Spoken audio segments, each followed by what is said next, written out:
സമയം ഇപ്പോൾ പുലർച്ചെ 3:45 ആയിട്ടുള്ളൂ. 5:06 അവിടെ സൂര്യൻ ഉദിക്കും. അത് കാണാനുള്ള ഒരുക്കമാണ്. ആ സൂര്യോദയ കാഴ്ചയെ അതിമനോഹരമെന്ന് പറഞ്ഞാൽ കുറഞ്ഞു പോകും. പോകുന്നത് ഡാർജിലിംഗിലെ ടൈഗർ ഹിൽസിലേക്കാണ്.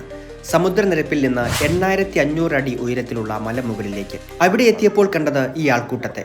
പുലർച്ചെ 5 മണിക്ക് മുമ്പേ തന്നെ ഇത്രയും പേർ ഇവിടെ എത്തിയത് അതിശയകരം തന്നെ. അത്രയേറെ കണ്ണിന് കുളിർമ നൽകുന്ന കാഴ്ച മറുതലക്കിലുള്ളപ്പോൾ ആരായാലും ഉറക്കമെണീറ്റ് വന്നു പോകുമെന്നത് വേറെ കാര്യം. ഈ കാണുന്നതാണ് ടൈഗർ ഹിൽസിൽ നിന്നുള്ള സൂര്യോദയ കാഴ്ച. സൂര്യകിരണങ്ങൾ ലോകത്തിലെ 3ാമത്തെ വലിയ കൊടുമുടിയായ കാഞ്ചൻജംഗയിൽ തട്ടുമ്പോഴാണ് ഈ മനോഹരമായ കാഴ്ചാനുഭവം കിട്ടുക. മേഘം മൂടിയത് കാരണം ഇത്ര അടിപൊളി കാഴ്ച നമുക്ക് കിട്ടിയില്ല. എങ്കിലും ഏറെക്കുറെ സ്വർണ്ണ നിറത്തിൽ പ്രകാശിക്കുന്ന കാഞ്ചൻജംഗ വിദൂരതയിൽ നിന്ന് ഞങ്ങൾ കണ്ടു.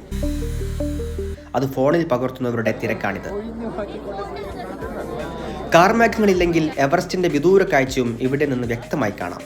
ഇനി സ്വർണ്ണരശ്മികളോട് കഥ പറഞ്ഞുള്ള ഫോട്ടോ സെഷനാണ്. 6 മണിയോടെ ടൈഗർ ഹിൽസിനോട് ടാറ്റ പറഞ്ഞു.